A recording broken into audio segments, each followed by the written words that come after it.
And next up we have Kate. Do you wish to come over to the microphone? Or not that Kate, Kate Shevland. Please welcome Kate Shevland.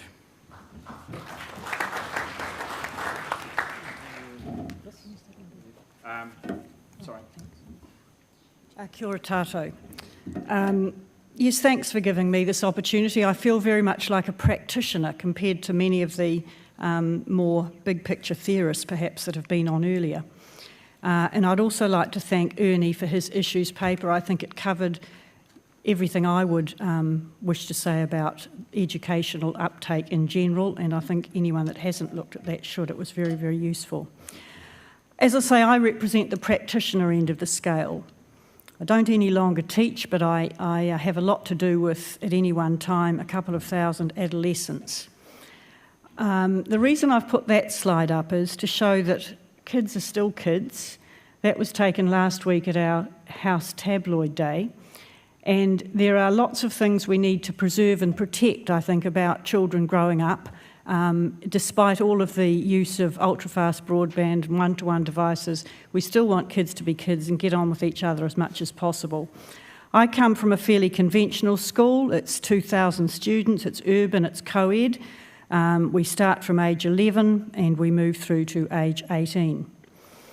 We have very conventional classroom spaces. We're not a school that's been built for the future. Where do I hook this? No. That's a very conventional classroom space.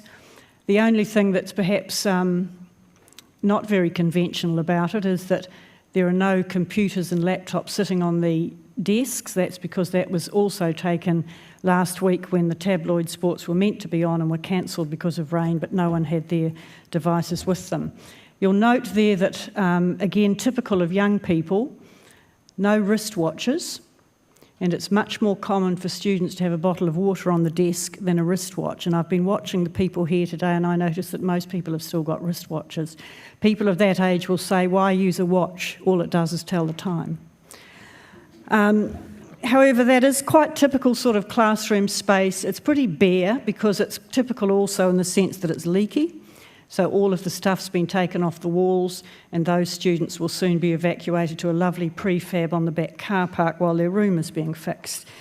Wouldn't it be wonderful if all the millions of dollars being spent on leaky buildings could somehow make their way into learning? Our challenge really is to use, in a conventional space and in a conventional school, the potential of ultra-fast broadband and the convenient one-to-one devices that are now available to make that really happen. Many schools are like ours. They can't afford to keep putting more and more money into computer technology. They can't justify putting space aside for computer technology and computer space. These issues have been well summarised in Ernie's paper. But the things that have now come together to make changes possible and triggered our decision, as with many other schools, to require students to have their own one-to-one device are the ultra-fast broadband, the wireless environment, and the availability of those devices now that are reliable, sturdy, and intuitively easy to use. Interestingly, if we look at educational research, and John Hattie's research from the University of Auckland, he did many meta-analyses of what things impact on learning, and in his meta-analyses, the use of IT isn't really a big effect size. Neither is class size. Well, if you ask any teacher or parent about class size, they will tell you different, and if you ask any student about IT, they will tell you different. I guess it depends on what you're measuring. And I think we're probably at a point where educational research based on what has been is not a very useful predictor on what could be. The OECD report last year indicated a strong possibility that IT could be helpful in building engagement and motivation for disengaged youth. This was picked up at the time by the New Zealand Institute as a possible strategy to improve outcomes for our disengaged youth, and it's already been mentioned this morning by Andrew regarding the number of days and hours that are spent truant by disengaged youth. However, extensive and effective use of IT does require ultra-fast broadband. If we look at the key competencies in the New Zealand curriculum,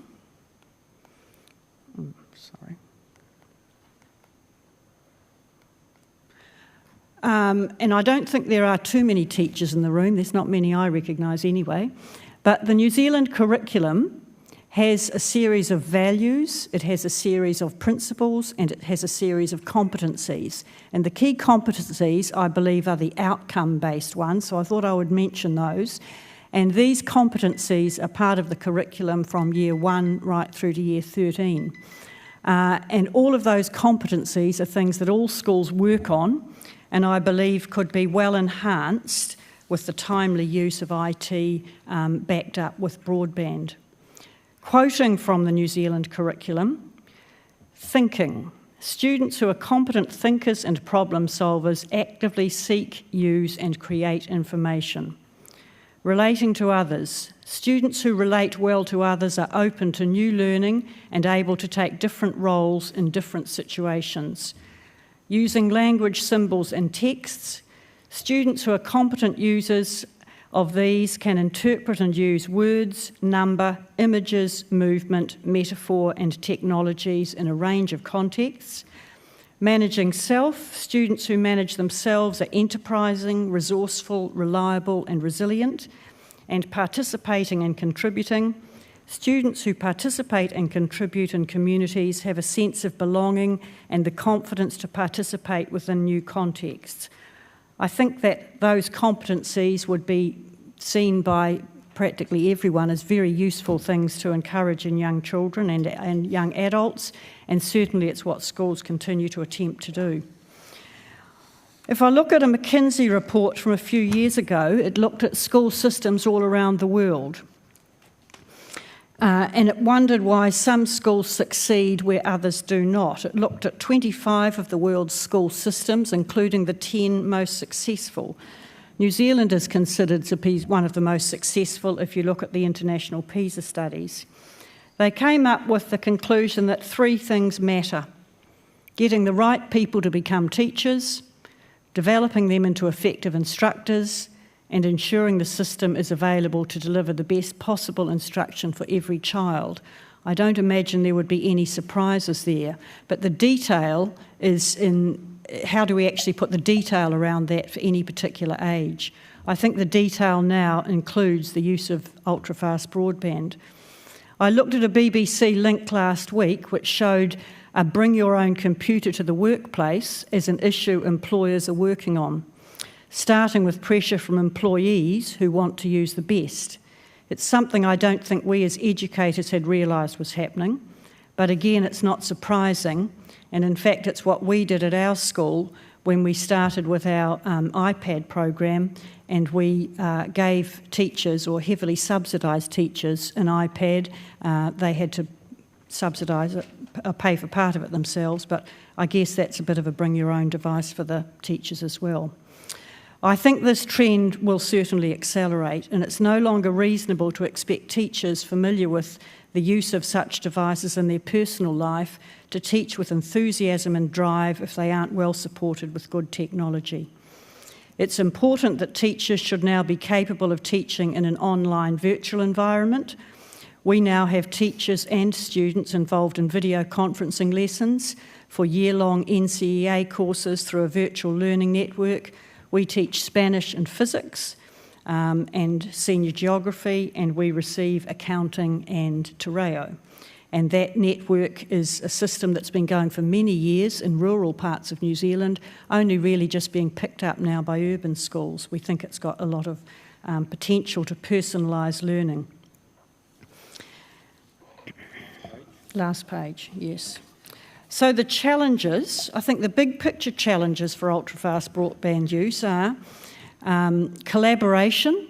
We're self-managing schools.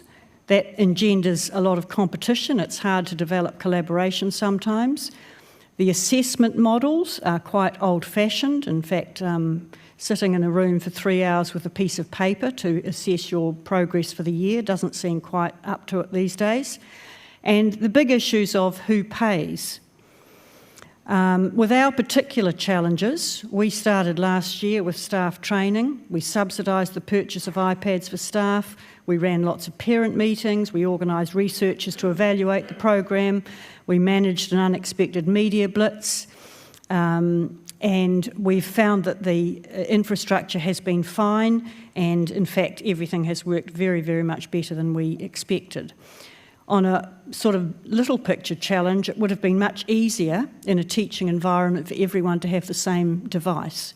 We decided we wouldn't mandate that, but in fact almost everyone has an iPad, more than nearly 90%, which would have been much easier. But overall we're delighted. I'll just show the final data of what's happened with our program.